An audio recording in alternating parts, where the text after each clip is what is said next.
Bannamawulire mbalamusiza nnyo mwebale kujja. Essaawa eno tuli wano ku UNMF nga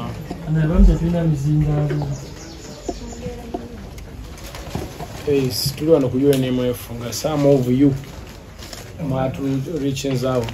Sibo kiri? Okubaako bye mumanya on the meeting happened yesterday at Serena ng'etegekebwa National Planning Authority okulaba nga tugezaako okulaba nga creative economy eteekebwa amaanyi okusobola okuba nga contributinga oba ekola omulimu gwayo gw'erina okukola ku GDP kulakulanya bannayuganda okutwaliza wamu. Ffe twalabye ekipapula nga kiraga Uganda Gazette bati mu Luganda tukita kyapa eggwanga nga kiraga nti etteeka lya copyright and neighboring rights ligazettingiddwa simanyi. So it's about Gazette. Yes. Wonderful. Now, Council Kentwala Kakisaka kwebaza Katonda n'okwebaza bannabitone bonna all creatives abasobola okuwulira omulanga gwaffe because twalaba nga waliwo challenge ng'abantu bayimba oba bakuliating art waabwe bangi nnyo, visual arts, performing arts, writing and whatever, even you the interactive media bantu nga bakola emirimu gyabwe kati bamuzza wano mu creating content and all that naye ng'okufuna mu kutono abantu babeera vibrant nnyo nga bakyali bavubuka but the more they grow older batandika okuba nga they are suffering, you know. So ne tulaba nga ffenna gye tulagera lyekkubo lino ne tusalawo twekolemu omulimu ffenna tulabe tukoze tutya okulanga embeera eyo evaawo. Twagenda okukizuula nga naffe kennyini tetutaddeemu maanyi kimala naddala in terms of strategy. How do we solve this problem? Bantu balwanidde copyright of a very long time. Very long time mubimanyi abamu beekalakaasanako ne babakuba kuzika bangali abalala ne beesiba enjegere ne beeteeka mu maaso ga parliament and all that. All this thing happened nga bakulu baffe bagezaako okulwanira copyright law. Balwanye nno for a very long time. Naye lwaki tusobodde okigusa this time around? It is because twamanya what could the problem be. Twali twabula engeri gye tuyinza okutuula ne tutegeeza abantu abatukulembera creative economy kikyetegeeza tuyinza kukwatagana tutya okukulaakulanya eggwanga tuli wamu n'okwongera okubategeeza creative economy omulimo gwekola kye contributing in terms of employment, you know, and okwongera ku misolo n'ebirala ne twongera okuba nga tubibatanya bulungi nnyo ne bajja nga babitegeera mpola mpola bwe tutyo bwe twasembera mpaka okutuuka ku president ne tumunnyonnyola ye kennyini n'atwegambira nti bintu bino ebimu mbadde sikola ki sibimanyi kubanga ffe twajja wano nga tuvudde mu ntalo tufuna obuzibu bunene nnyo okusooka okutereeza byonna ebyali byonoonese kuba entalo zoonoona ebintu. N'agamba bawuze bakwata ku bintu ebyenjawulo.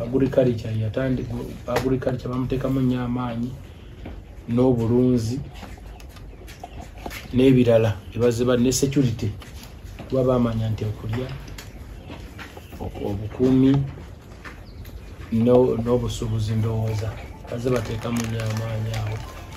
Naye nga wano creative ne sports oza bakakikwatako kati ninagamba mwebale kukinsembereza kumpi nemanya nti kyekyetaaga okuba nga kikolwako bamaki nti bakyalina ebyokukola bingi nyo olw'okuba twasalawo tunegotiatinge bunegotiatinze nga tetumaze kuleekaana tetumaze kuyumba nnyo tetumaze kukola kyatutambula empola tusobole okukwatagana ne gavumenti bulungi ekyo yakitusiimira naga nti tegwali mulimu naye kati nange maze okwetegereza okusinziira ku byemunnyonnyodde ne reports zenzija ngenda nfuna kati guno tukkirize nti nagwo mulimu era guyambira ddala bannayuganda okugenda maaso so n'atuyamba n'abeera part of the ate nadde eno ewaffe naye nga alwana okulaba nti processes zino zanguwako kuba yakitegeera bulungi, so tumwebaza olwekyo president. Then wano wetutuuse era ndowooza we are waiting okulaba nga tufuna the first hearing in the parliament very soon kuba already kati tuli gazetted. Committee agenda wekitiibwa Honorable Mao already yaja addressinze kati tulinda just the first hearing, but we thank God for that big achievement okulaba nti kati tugenda mu bill 2025. Yes, thank you so much for the support also as media kubanga mutubeereddewo guno omulanga tugukubidde wamu. By the way, you are beneficiaries also kubanga ebintu byamwe bino content wa mwono gwe mucreating mugenda kumufunako obwannannyini obwenkomeredde because it is stipulated very well in the copyright law, not included not only music but all of us, as far as copyright law is concerned and intellectual property. Yeah. Okay, waliwo ensonga endala president gye twalabye mu meeting eyabaddewo nga minister owa culture ayogera ku nsako oba ku ssente ezongeddwa mu ba creative zibona in general ezikunukkiriza ku buwumbi 28. Ensonga eyo ensi yeetaaga okugiwulirako kyogyogerako nga gwe presidential advisor ku nsonga eyo. Kale bwe tutunula aba National Planning Authority nabo batunula wamu ndowooza ne Minister of Finance ne Minister of Gender and Social Development ne institutions ez'enjawulo ezitambula naffe bakola badde bajjanga batuula nga naffe bwe tutuula okubanga tubongera okubawa report tubasaba okutu-includinga mu budget kubanga twetaaga support in terms of structuring the creative sector, you understand, forming these associations and then forming federations, then tusobole okubanga abantu bafuna mindset change in terms of so many things including how people can manage themselves and how they can take this serious business very serious, because most of creatives badde bagendera nnyo ku showbiz ne beerabira the business part of it. So abantu beetaaga okuyigiriza ebintu bingi including law, then discipline in different way okusobola okuba nti omulimu gwaffe tuguuseekamu ekitiibwa n'amaanyi. So skilling, okulaba nti abantu beeyongera okumanya from day one nga tannayingira mu industry ategeere kino kitegeeza ki. Ne mbadde mulaba Forus tuveeyo mugeta abasinga no much education to speak of and all that, tukubaze hits sometimes ne tulwamu okumanaginga ourselves in terms of so many aspects, you know. Naye kati bwe tuba tusobodde okuteekawo skilling centers, tusobola okuteekawo cultural centers in different areas, ne tuteekawo workshops ez'enjawulo, abantu baffe basobola okubeera nga boozeemu ne bakola guno omulimu professionally, ng'era batambula bulungi notawulira nnyo nti bano balwanye beekubidde wali, bano bali media boogera bisongovu oba okitegeera. Nga bolaba era engeri abantu gye bazze bajja beekwatamu nga si nnungi, naye kati tuli mugezaako okulaba nti tuwozaamu tusobole okufuna a very vibrant music industry like never for all creative sector at large. So kyovola abantu includinze era okusaba kwaffe twebaza okuba nti no twebaza gavumenti okuba nti yakkiriza naye tutuorganizinga nti gye tuli era tukola omulimu gw'amaanyi batu includinga mu budget not only music wakati wano kitebe kya music but all creatives in general, all domains, kubanga domains nyingi nnyo wano ezigenda okubanga zifuna obuyambi obwo, visual arts, visual and visual arts and crafts, performing arts, audiovisual and interactive media, those are Mogwao, design and creative services, creative writing and publishing, cultural and natural heritages. Of course, Niba including our related domains, that is tourism, sports and recreation. So for now, not only music. Yes.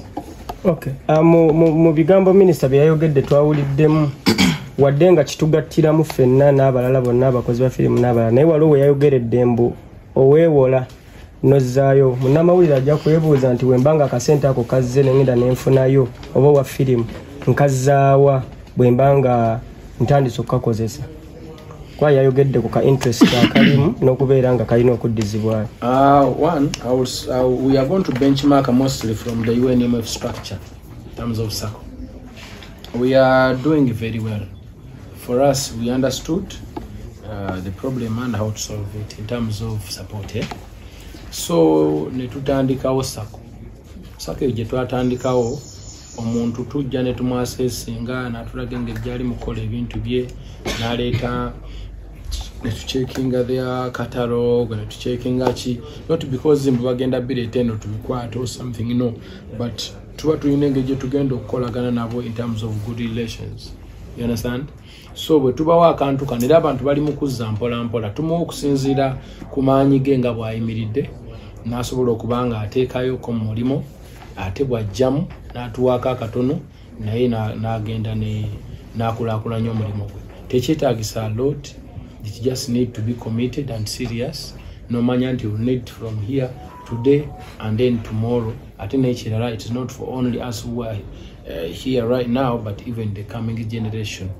So it's all about discipline basically. Sicha amanyi yosagala otinti bana abakoze akantu bannamawulire bekozeemu omulimu balina aba entertainment bekozeemu omulimu bekozeemu SACCO basobola okujja ate gwotidde ate nezaayo nti it's all about discipline. Oba ojeyo bukadde bubiri oba busatu making sure ogenda oteeke mulimu ogwo oguze equipment, you work hard. When you start earning maybe online or something, then you pay slowly. Kisingako okubanga toyina ogenda kujja ka support. So ndowooza yenkola nnungi nnyo, but we can benchmark from UNMF SACCO. Okay. Bw'otwala ssente ezo bakuwa bbanga ki okuzizaayo? Ebiseera ebisinga kisinziira. SACCO zino zirina amateeka agazigoverning on general perspective, naye ate mbaamu ne laws, ndowooza bylaws ezikolebwa learning policies. It depends, but on the UNMF, at least 2 years. Anybody? Ebiseera ebisinga bwe baba bagenda ababaka abo tukimanyi bulungi nnyo nti ebiseera ebisinga babalonda ne babateeka mu committees ez'enjawulo. So tulina abo abakwatibwako n'olwekyo.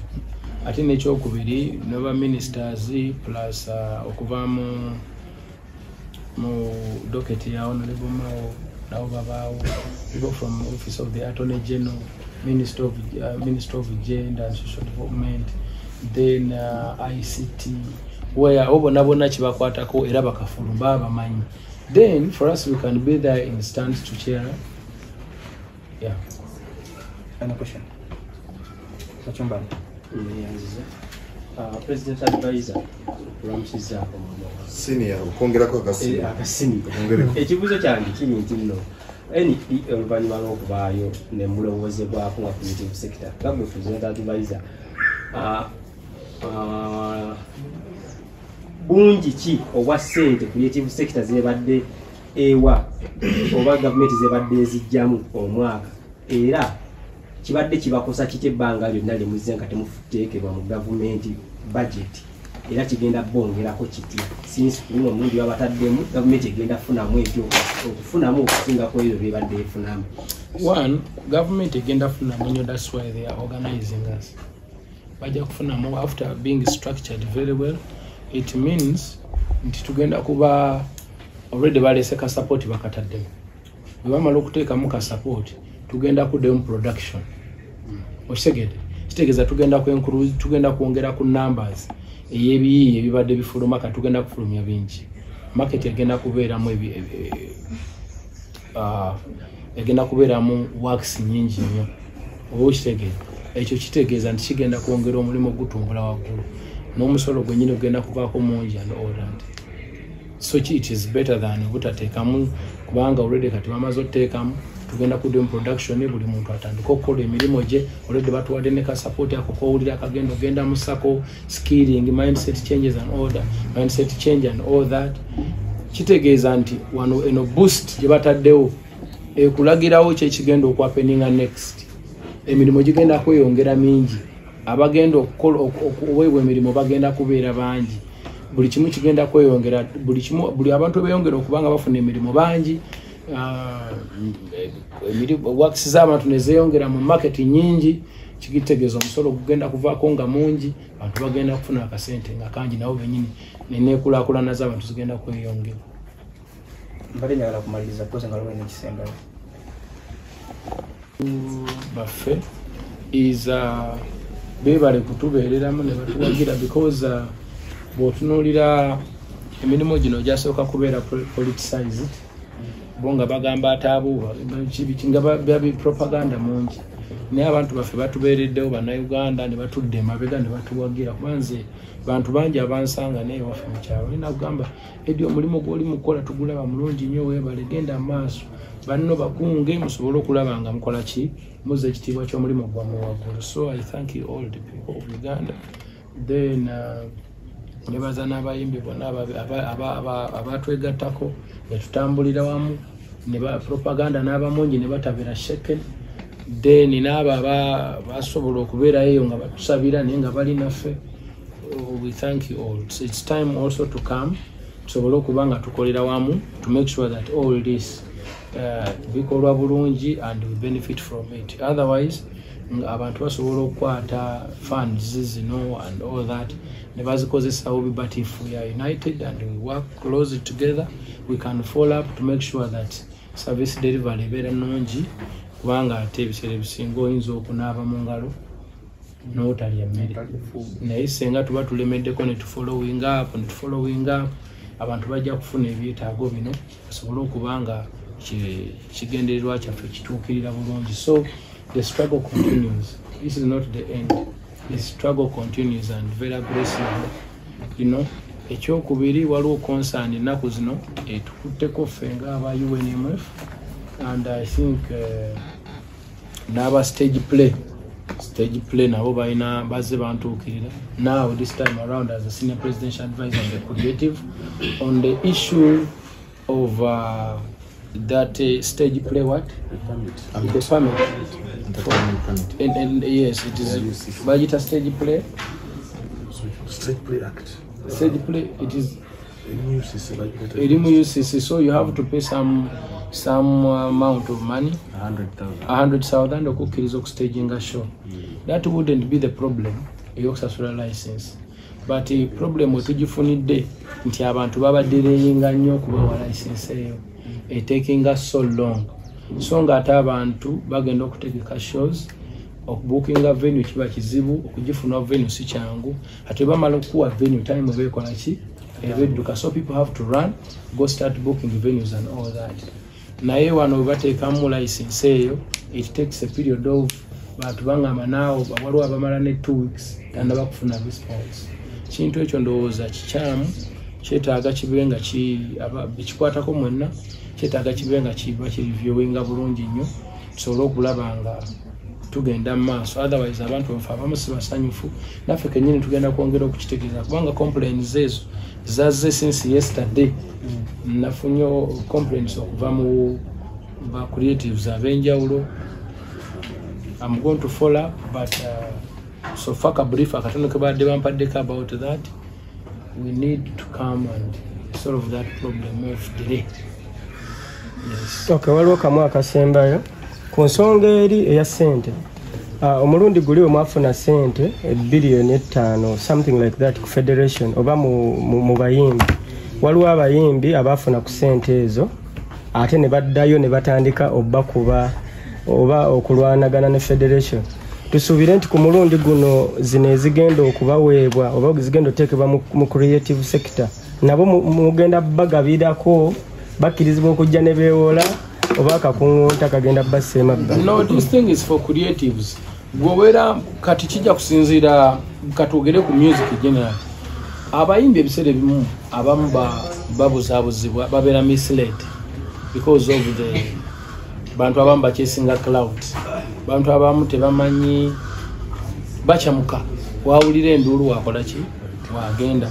Abantu abamu bakola ebintu olw'obutamanya tosobola kubajajinga olwabo action bw'abantu abatonotono oba ekisegere. So you just keep your heart open. No manya nti this is about change. It's about solving a problem. It's not about the few individuals abalabira ebintu okumpi. So for us, we are our hearts are open for each and everyone. Omuntu yenna yebwa abategedde ekituufu akirizibwa okujja n'afuna obuyambi kubanga that's why we are here. We are to their service. Mbadde nsaba tuggalewo. Akatalekeka.